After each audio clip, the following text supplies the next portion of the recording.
Bien, bien. ¿Y usted? Bien, tranquilo. Bueno, Lee, ¿qué tal? Bien, ya mejorando. Ahí vamos, ahí vamos. La verdad es que no tengo mayor dificultad. Lo único que me ha estado molestando un poco es el tema de la garganta. Pero fuera de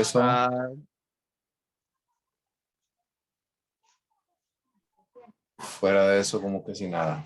Estamos bien. Qué Firme. bueno, Lee, me da mucho gusto que se vaya recuperando. Ojalá se recupere pronto, ¿verdad? Gracias, gracias. Ahí les aviso que me toca hacerme la prueba el domingo. A ver qué pasa. Asumiría que ya estamos libres. Ok. Hoy vamos a continuar donde nos quedamos el día de ayer, hablando acerca de sensación y percepción. Ayer empezamos a observar cómo llevamos a cabo el proceso visual, ¿verdad? Específicamente a nivel visual, cómo se perciben las ondas de colores. Las distintas teorías que hoy vamos a adentrarnos más en algunas de ellas para poder enfocarnos y hablar con mayor propiedad. Voy a empezar a compartir pantalla. ¿Ahí lo ven todos? ¿Sí, verdad?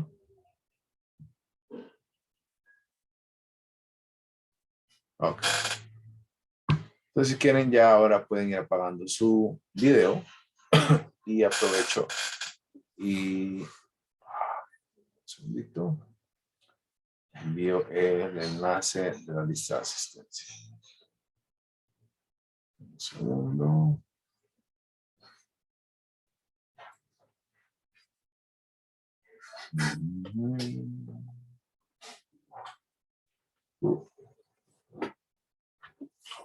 Ahora sí. Ok.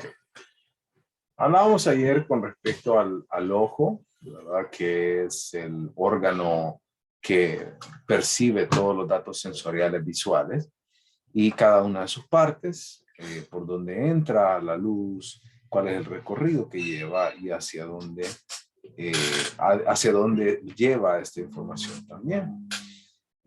Otra parte importante que hablábamos de las células receptoras, que aquí estábamos hablando acerca de los conos y los bastones, que en el caso de los conos están asociados al trabajo durante el día y los bastones están más asociados al trabajo durante la noche, a percibir formas, a percibir distintas tonalidades, y eso es lo que los diferencia principalmente en este sentido. Ahora bien, no es que uno trabaja durante el día y otra durante la noche. Porque nosotros, vaya pregunta, ¿por qué es de noche para nosotros? ¿Qué le indica a usted que es de noche? La oscuridad. Exactamente, la oscuridad. ¿Y qué le indica que es de día? La luz del sol. luz del sol o la claridad. Entonces, el ojo no es como que tiene un timing en el ojo específicamente que dice, ahorita son las 12 del mediodía, ahorita voy a poner a trabajar a los conos, o ya son las 8 de la noche, voy a poner a trabajar los bastones. No, todo esto depende de los estímulos visuales que nosotros recibimos. Y en este sentido, los estímulos visuales están muy asociados a la oscuridad y a la claridad. Entonces, cuando nosotros hablamos de la oscuridad, tenemos que entender que, de nuevo, funcionan ambas células receptoras, solo que en el caso de los bastones, cuando hablamos de oscuridad, ¿ok? Los bastones muestran mayor sensibilidad. ¿Y qué ocurre? Es que el iris se relaja para dejar entrar mayor cantidad de luz. ¿Ok? Me regreso a la imagen que veíamos anteriormente. Eso quiere decir que esta zona de acá, ¿sí?, se relaja y permite mayor ingreso de luz, ¿verdad? ¿Ok? A más abierto, mayor cantidad de luz. Y lo opuesto también es completamente cierto. Entonces, para cuando nosotros estamos en presencia de luz o de mucha claridad, hay menor sensibilidad, tanto de los conos como de los bastones, y el iris se contrae, por ende, se restringe la cantidad de luz que ingresa a nuestro ojo. ¿Okay? En algo importante, nosotros estamos en un constante proceso de adaptación. No es que nos acostumbramos solo a la claridad y luego a la oscuridad. No funciona, como les decía, como un reloj. Vaya, usted viene, se levanta, abre, abre la ventana y viene de oscuridad a luz. Y sus ojos le cuesta un poco adaptarse, pero se puede hacerlo sin problemas y ya observa sin dificultad. Pero luego usted viene y se mete en su cuarto, va por algo de desayunar, se mete a su cuarto, todo apagado, y de nuevo se vuelve a ajustar a la oscuridad, y luego sale para el almuerzo y vuelve a adaptarse entonces a la claridad. O sea, nunca nuestros ojos se van a adaptar a una sola tonalidad, porque nosotros constantemente, aún en medio de la noche, por ejemplo, nosotros nos levantamos a orinar y en lo que nos levantamos encendemos las luces, la luz del cuarto, la luz del baño, etcétera. O, por ejemplo, tienen una luz encendida, por ejemplo, una lamparita de noche encendida, no se adapta por completo a la oscuridad. ¿Se entiende? ¿O bien? Sí, Lick. Okay. Me salto un segundito para acá, porque ahora vamos a hablar de, ya hablamos hasta dónde llegan los conos y bastones, pero ahora entran en juego otras estructuras como las células ganglionares, las células bipolares, el quiasma óptico y el nervio óptico.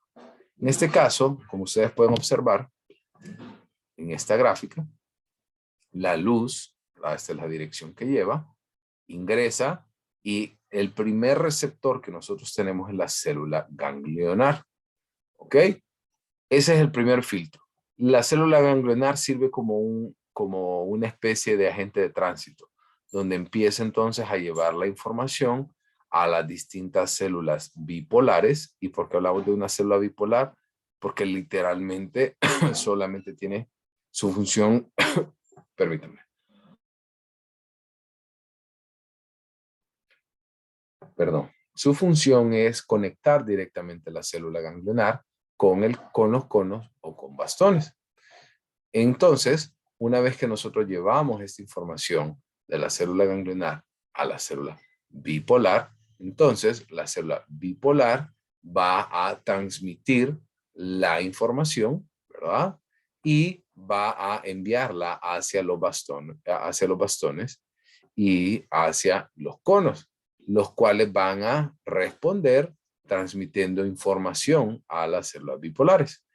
Una vez que nosotros tenemos esta información, va a ser llevada a nuestro nervio óptico, el cual lleva esta información, vamos a ver un poquito más adelante, al quiasma óptico. ¿Ok? Entonces, todo lo que hemos discutido ocurre acá, ¿verdad? En los ojos. Pero luego, el nervio óptico, que es la última estructura que está en el ojo, se lo lleva a una zona, que era donde yo les decía, que es el quiasma óptico, que es donde hace el intercambio. Pueden observar por acá que lo que es percibido por el campo visual izquierdo está en anaranjado y lo que está inducido por el campo visual derecho está en gris. ¿Ok? Entonces, vean que lo que yo percibo en el campo visual izquierdo lo puedo percibir con ambos ojos, ¿sí? Pero luego esta información, ¿sí? Llega al quiasma óptico, donde va a generar ese cruce, ¿ok? Siempre todo esto es nervio óptico, y luego va a llegar entonces al lóbulo occipital, donde va a ser interpretado. Y esto ocurre en las membranas sensoriales.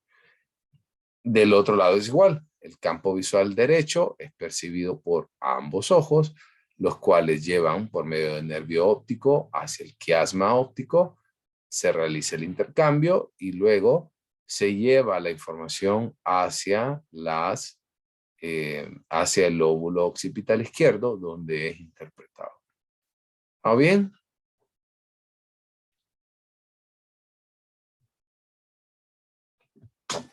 ¿Dudas, preguntas, consultas? No, todo bien. ¿Todo bien? A ver. Sí, Ok. A ver, Ernesto, ¿todo bien? Sí, Lick. Gmail. todo bien. María José, ¿estamos bien? Ok. Y todo bien. Ok. Avancemos entonces a hablar un poquito de la visión del color. Cuando nosotros hablamos de un color, hablamos de tres aspectos importantes, que es la matiz o el matiz, la saturación y la brillantez. ¿Se han fijado que esto es algo que ustedes lo encuentran en su control remoto de la televisión? Pero nunca se han detenido realmente como a ver qué es exactamente cada uno de los aspectos. ¿Ha pasado? Sí, en las ¿Eh? imágenes también para editar, ahí sale. Exactamente. Entonces, vean, el matiz hace referencia específicamente al aspecto del color. Eso quiere decir a lo que nosotros conocemos como color. ¿Ok? Por ejemplo, el rojo que lo conocemos como rojo, el verde como verde, etc. Pero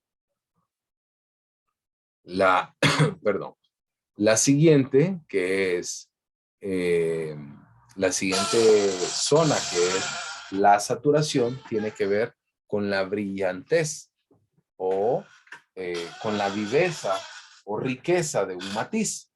Pueden observarlo, por ejemplo, en esta imagen. ¿Okay? Ustedes observan el plano horizontal, entre más se acerca a la izquierda, más vivo es. Y entre más se aleja hacia arriba, ¿sí? Más brillante es.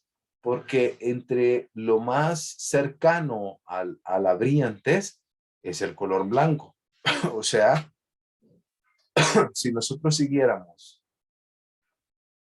esto que ustedes ven por acá, si nosotros siguiéramos hacia abajo la línea de distintos colores y también hacia arriba, llegaría un momento en el cual este sería color blanco y este de la parte de abajo sería color negro, porque a eso nos referimos con la brillantez, con la oposición que existe entre blanco y negro. La saturación tiene que ver con la fuerza, con la viveza, con la riqueza de un matiz. ¿Vamos? ¿Bien? Y pasemos entonces a hablar un poquito acerca de las teorías. En el caso de las teorías, hay una que es conocida como, que es la mezcla adictiva de colores.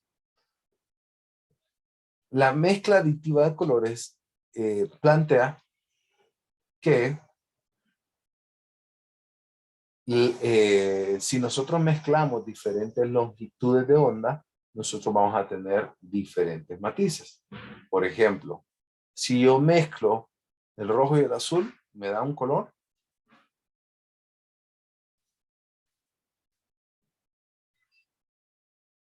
Rosado. Morado, fucsia. Perdón. Regálame un segundo.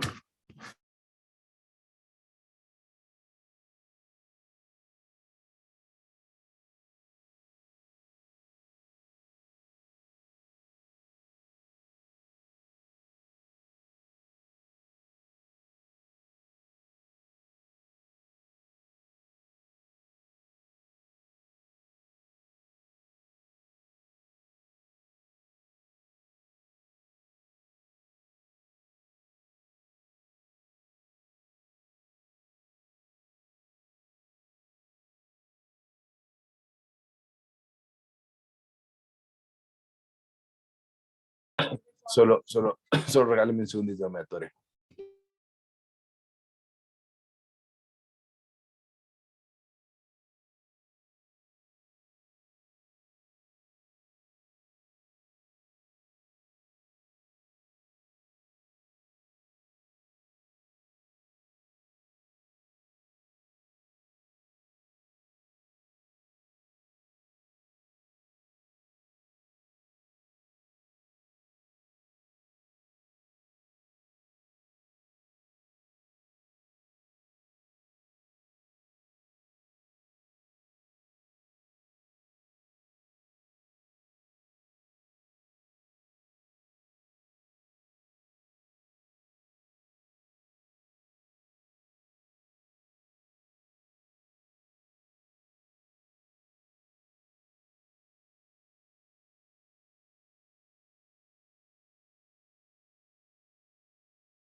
Ay, a ver, ya estoy de regreso. Me tomé un poquito de jarabito. Es que cuando empiezo a hablar mucho, se vuelve complicado. Ok, les preguntaba, con respecto a esta estructura que hablábamos, de la mezcla aditiva de colores, si nosotros mezclamos distintos colores, ¿cierto? Nosotros vamos a tener siempre un nuevo color, ¿ok? Recuerdan que esto nosotros lo conocemos como los colores primarios y secundarios, ¿cierto? Sí. ¿Okay? ¿Y qué recuerdan sobre esto de los colores primarios y secundarios?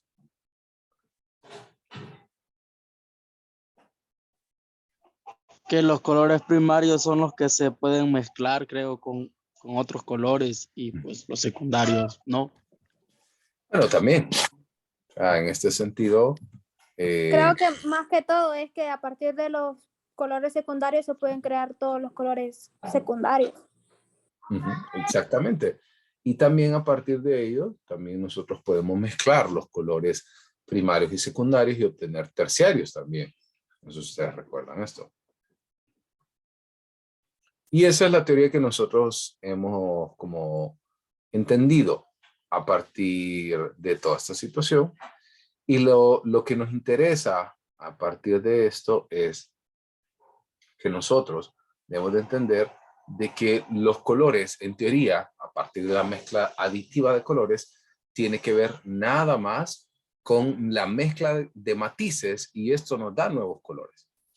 Y también está el opuesto, que es la mezcla sustractiva de colores, que nosotros podemos mezclar pigmentos, pero cada uno de los cuales, en lugar de sumar, resta, por así decirlo, porque absorbe al otro pigmento con el que se está,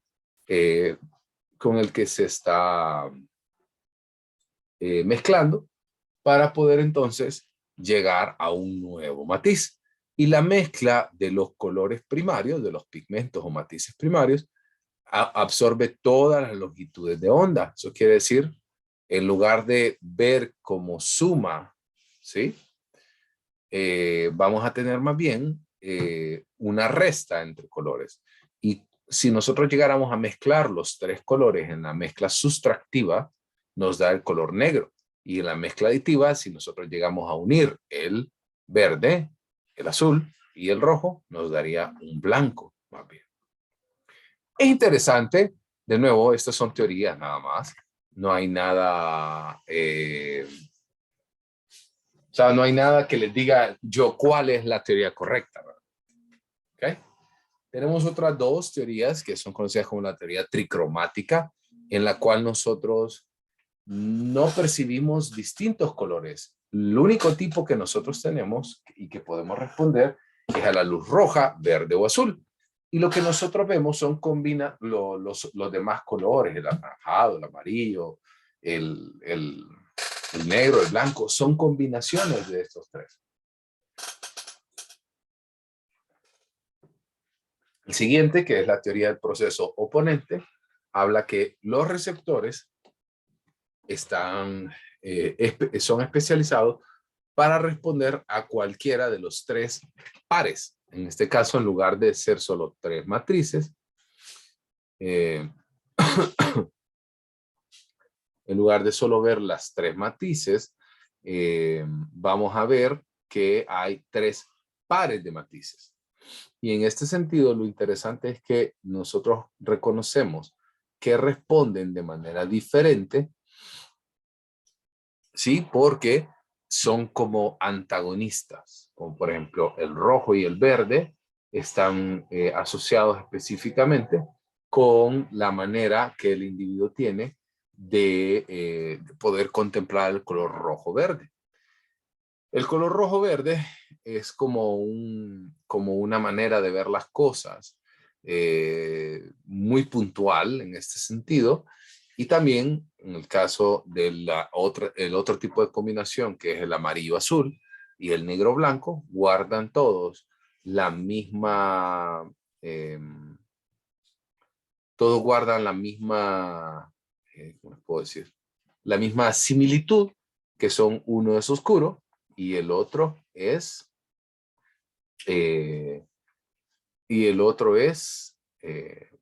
blanco, por así decirlo, o claro. ¿Estamos bien?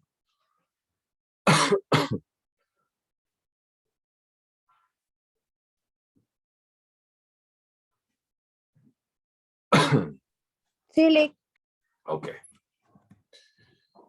¿Dudas con respecto al ojo? Y a todo lo que nosotros hemos hablado.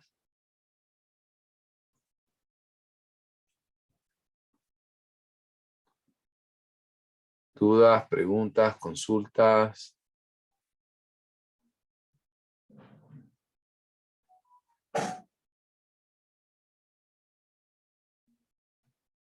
Lick, Sí, adelante.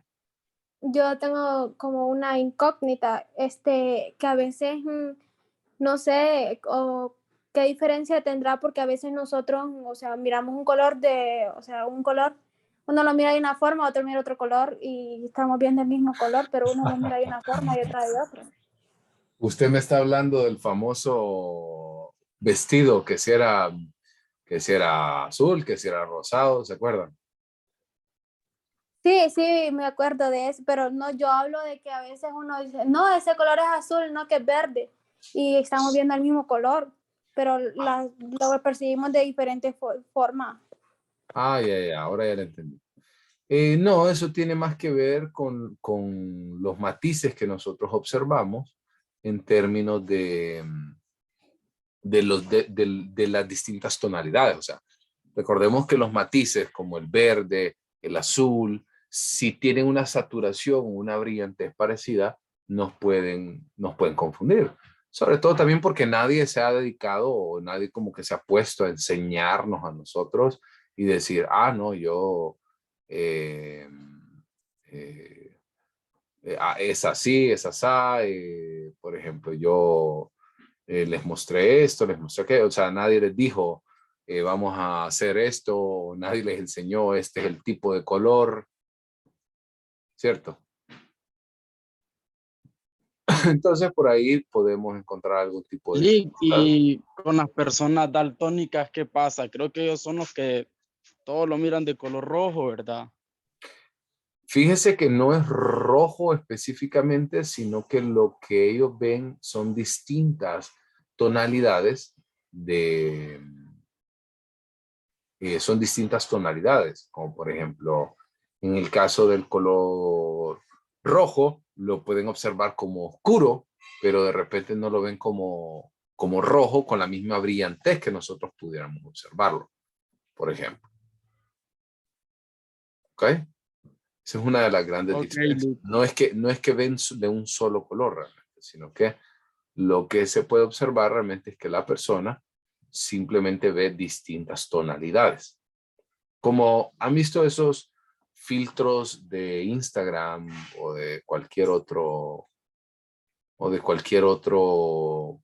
otra red social, como los colores sepia, los filtros sepia y esos otros. ¿Sí? ¿Lo recuerdan? ¿O Sí, no? Y es así como, casi como que estuviera viendo así el paciente. Así como que estuviéramos nosotros sí. observando. Sí, adelante. Y así como las personas que, por ejemplo, ya están adultas y en la ropa, por ejemplo, en las camisas, le distinguen un color, pero luego cuando ya ven el color se confunden en qué color es. Sí, muy parecida a la pregunta que hacía su compañera. No es tanto que hay algún defecto en el sentido, sino que a veces puede ser hasta la propia, hasta la propia falta ¿cómo lo puedo decir? De familiaridad con este tipo de colores. Porque si usted, vaya, por ejemplo, voy a dejar de compartir un segundo. Regálenme un segundito. Por ejemplo, ¿cuántos tipos de colores hay? ¿Cuántos tipos de verdes hay, por ejemplo? ¿Qué verde menta? ¿Qué verde olivo? ¿Qué verde el otro? ¿Qué verde así? ¿Qué verde así? ¿Cierto? Y nadie realmente nos dice como, sí, este es color verde menta, este es color verde olivo, o tal y tal cosa. ¿Cierto? Sí, entonces ese tipo de personas prácticamente manejan más que todos los colores primarios. Exactamente. Y ahí es donde pueden llegar a confundirse. ¿Ok? Gracias. Regálame un segundito más.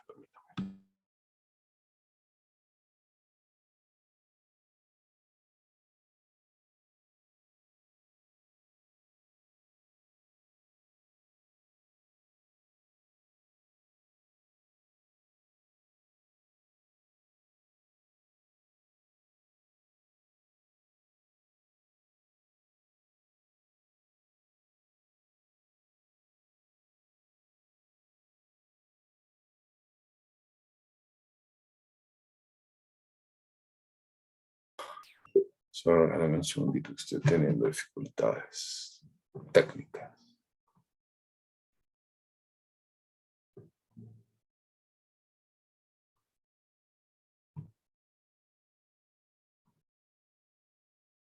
Ujú.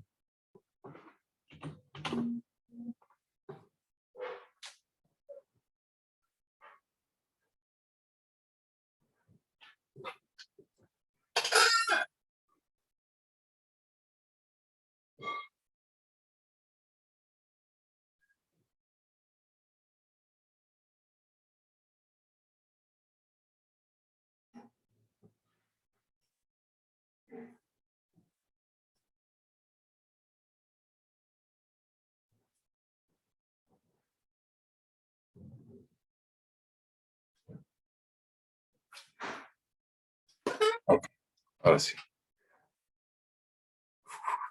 Ahora entonces, si no hay más dudas, avancemos con el siguiente aspecto que son los sonidos. En el caso de los sonidos siempre me ha parecido muy, muy radical esa definición que dice que son experiencias psicológicas. Sin embargo, tiene mucha razón cuando se refiere a que es una experiencia psicológica. Cuando ustedes escuchan su canción favorita, ¿cómo les hace sentir? Pregunta, sean sinceros, honestos. No juzgo que Feliz, alegre, lleno de energía, ganas de escucharla una y otra vez. se han fijado que cuando están escuchándola y más o menos como que dicen, no la he escuchado lo suficiente, la voy a volver a repetir. Cuando va por la mitad, no es suficiente, otra vez desde el inicio. Y hay algunas personas que dicen que no, que son todavía como más masoquistas y no he sufrido lo suficiente, voy a volverla a poner. Y todo esto tiene que ver mucho y a eso me refiero con el tema de experiencia. Que la experiencia realmente es individual, es única, es irrepetible, es solo para ustedes. Lo que esa canción significa probablemente no sea lo mismo que significa para otra persona. Y eso lo iba a decirle porque el compañero dice feliz y alegre, pero depende del tipo de canción que le guste, porque si es una canción triste nos va a poner alegre. Exactamente. Pero al final, lo que quiero contarles es que esto, al final lo que representa es una forma de ver las cosas en términos de que cada individuo, ¿ok? Cada persona tiene una propia manera de ver las cosas. Y a eso nos referimos con experiencia psicológica. Pero al final, si nosotros lo podemos observar, es muy, y somos muy enfáticos en esto, que el sonido, al final el sonido es una vibración. Y esa vibración ocurre en tímpano. ¿Ok?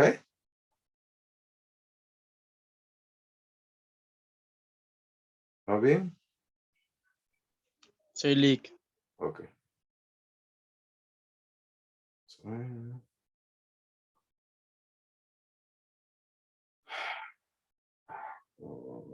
Ok, vamos a ver. Ahora, vamos a ver el sonido de un poquito más diseccionado, ¿okay? Como un poquito más específico. Y vamos a ir viendo entonces, así como vimos el color, que se compone de matiz, se compone que el color es matiz, la brillantez y la saturación, los sonidos van a estar enfocados en dos aspectos importantes, que es la frecuencia y la amplitud. Por ejemplo, ¿cuántos de ustedes les gusta Bad Bunny o el reggaetón en general? Vaya, aquí no me juzga. ¿Cuántos tienen ya el boleto de Bad Bunny? No, O no tengo boleto de tenis, pero sí me gusta. ¿Y cuál es si ustedes tuvieran que cantarlo con la boca, la música? No la letra, ¿verdad? Por favor, pues si cantan la letra, lo saco de la clase. Pero la música, si ustedes tuvieran que llevar el ritmo de la música, ¿cómo es más o menos?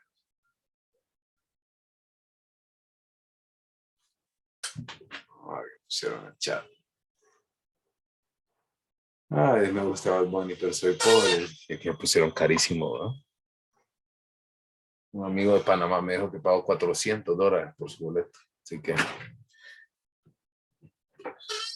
¿cómo es más o menos el ritmo del reggaetón? Pregunta.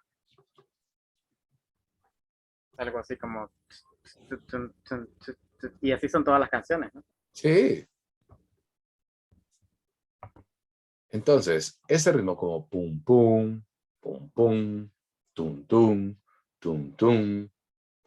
O sea, todo eso está muy asociado con la frecuencia. Porque la frecuencia, como ustedes pueden observar, con un tono bajo, dicen por ahí, como pueden observar, la frecuencia es por cada cuántos segundos ocurre ese sonido. ¿Ok? Y esto es medido en una unidad especial que se llama Hertz. ¿Ok?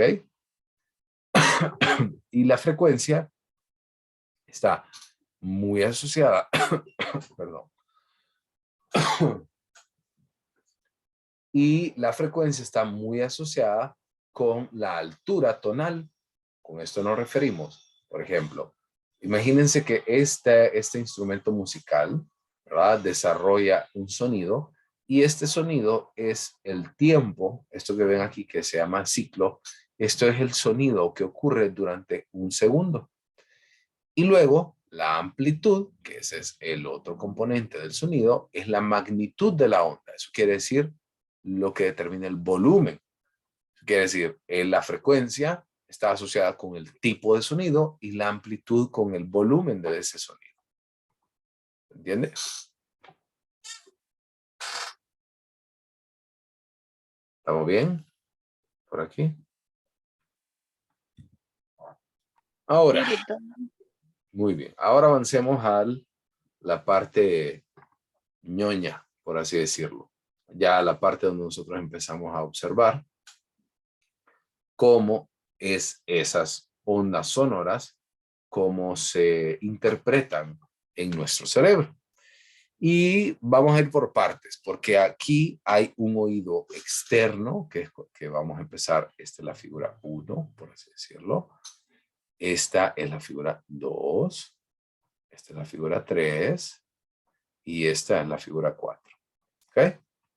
Entonces, en el caso de la figura 1 que nosotros estamos observando, voy a colocarlo en rojo, tenemos tres estructuras importantes. Primero, esta, que es conocido como el oído externo.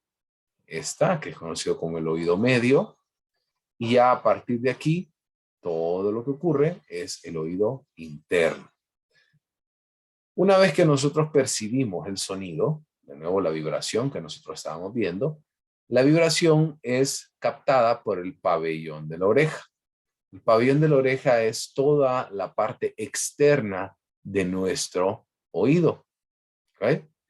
Llega esa vibración y es captada, y esta vibración entonces la lleva el oído medio hacia la primera de las estructuras que nosotros, y la estructura más famosa, si ustedes me preguntan a mí, en cuanto al oído, que es el tímpano.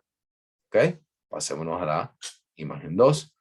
Las ondas sonoras son captadas por el tímpano, lo cual a su vez el tímpano le envía esta información a estos tres huesecillos, que son el martillo, el yunque y el estribo.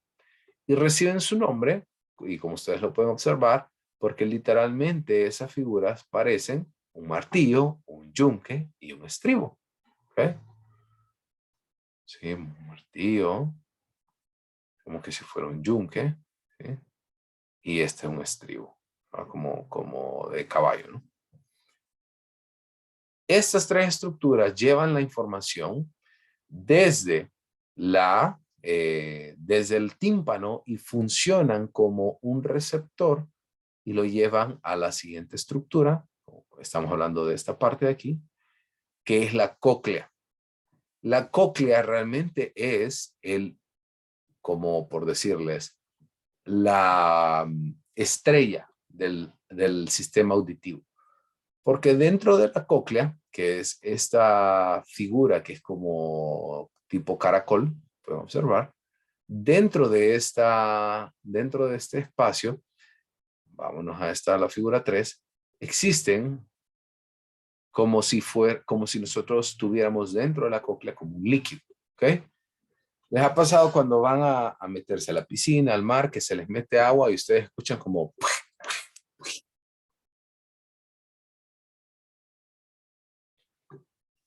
¿Les pasó? Sí, es incómodo.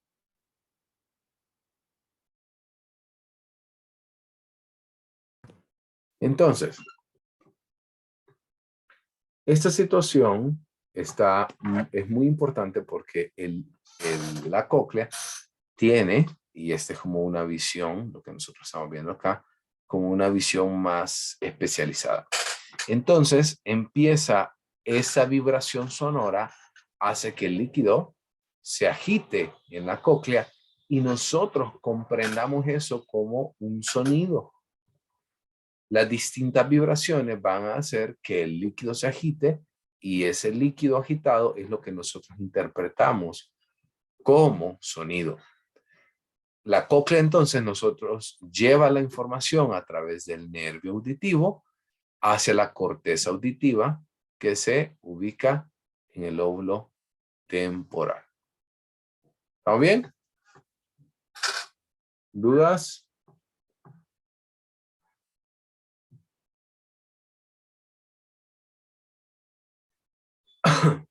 Todo bien. Clarísimo. Como que les puedo pedir en el examen, explíqueme el proceso de audición. Así de claro.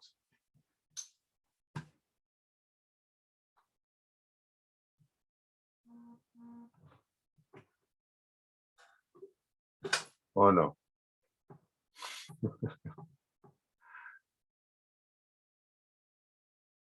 Ya me estresó, Lick. Ah, bueno, yo no sé. Así de claro, vamos a ver qué me ponen en el chat. Ah, no, pero le estoy preguntando.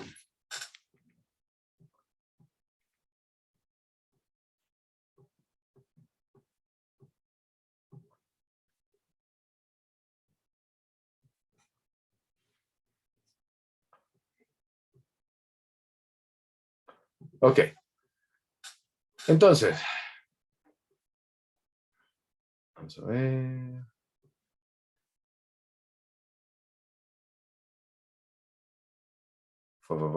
Pasamos entonces ahora a las teorías de la audición. En el caso de las teorías de la audición, es muy importante que nosotros podamos observar que hay dos distintas teorías que son de alguna manera que se contraponen. La primera, que es la teoría de lugar, afirma que el encéfalo determina, o sea, el encéfalo nos referimos al cerebro, determina la altura tonal al advertir el lugar de la membrana basilar donde el mensaje es más fuerte. En pocas palabras, a ver, en español. O sea, el cerebro determina un sonido por la distinta combinación que ocurre en la cóclea a los distintos líquidos, ¿no? O sea, al líquido que genera distintas vibraciones. Y la teoría de la frecuencia es que la frecuencia, o sea, como tal, va al revés, o sea, la vibración en la cóclea genera entonces un impulso nervioso que lo lleva al cerebro y que luego el cerebro lo interpreta. ¿Ok? De nuevo, teorías, no hay un punto final en este sentido. Y avancemos, y con esta diapositiva terminamos, que son con los trastornos auditivos. Vean. Quiero empezar hablando acerca de una realidad muy importante, que es, ¿cuántos de ustedes tuvieron COVID en algún momento? Principalmente antes de las vacunas. Yo. A ver, no logré captar quién era. Yo. Giselle Yo. y María José, ok. ¿Les pasó que ustedes perdieron el gusto? Sí. A mí sí. ¿Ok? ¿Les pasó que perdieron también un poco? Pues vamos a hablar, voy a unir un poco la audición con el gusto, porque el gusto lo vamos a ver el día lunes. ¿Les pasó, por ejemplo, que mostraron algunas alteraciones auditivas como disminución de los sonidos, o sea, que les costaba más escuchar, o al revés, se volvían hipersensibles ante el sonido? Un poco de cortó la audición, se podría decir. ¿Y María José? Yo escuchaba los sonidos como que me molestaban más y me pegaban dolor de cabeza. Sí. O sea, los escuchaba bien fuertes. Ok. Entonces, por ejemplo, quiero que puedan observar que cuando nosotros pensamos en trastornos auditivos, generalmente pensamos en sordera total, parcial, o por ejemplo pensamos en una persona que tiene una disminución muy marcada en este sentido. Y también en todos estos elementos se ve mucho su etiología, o sea, su causa generalmente es por infecciones de oído o por una exposición al ruido muy elevada, o incluso se ha comprobado que la utilización de manera regular o exposición también, porque también existen los fumadores secundarios, la exposición constante a cigarrillos y demás hace que nuestras funciones auditivas se puedan disminuir. Sobre todo las de infecciones de los oídos, por eso la otitis es una de las enfermedades que usted más tiene que ponerles cuidado. ¿A alguien le ha dado otitis? Por eso dejo de compartir y enciendo la cámara. Vamos haciéndolo. ¿A alguien le ha dado otitis? ¿Le dio otitis en algún momento?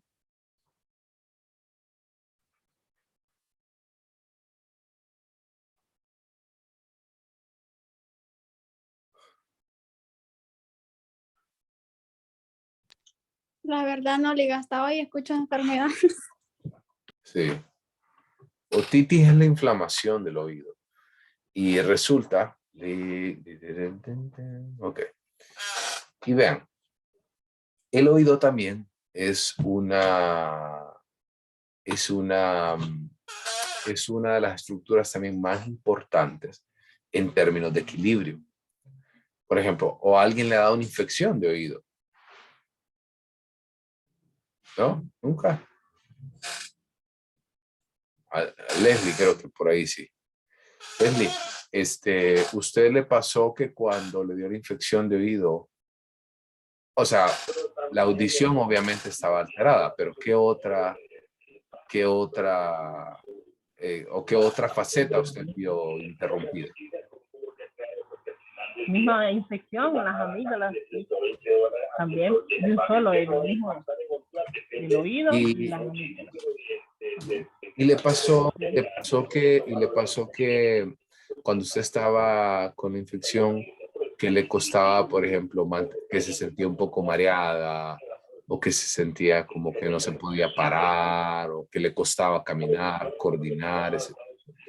¿Y saben por qué? Porque dentro del oído, nosotros tenemos también las mismas estructuras que nosotros acabamos de ver, también envían información hacia el cerebelo, que recuerdan que el cerebelo es una de las estructuras más importantes en términos de equilibrio, de pararse, desplazarse, entre otras cosas. Entonces, cuando tenemos infección generalmente de tipo auditivo, también nuestro equilibrio, nuestra coordinación se ve afectada. ¿Ok? Y con eso entonces terminamos por el día de hoy.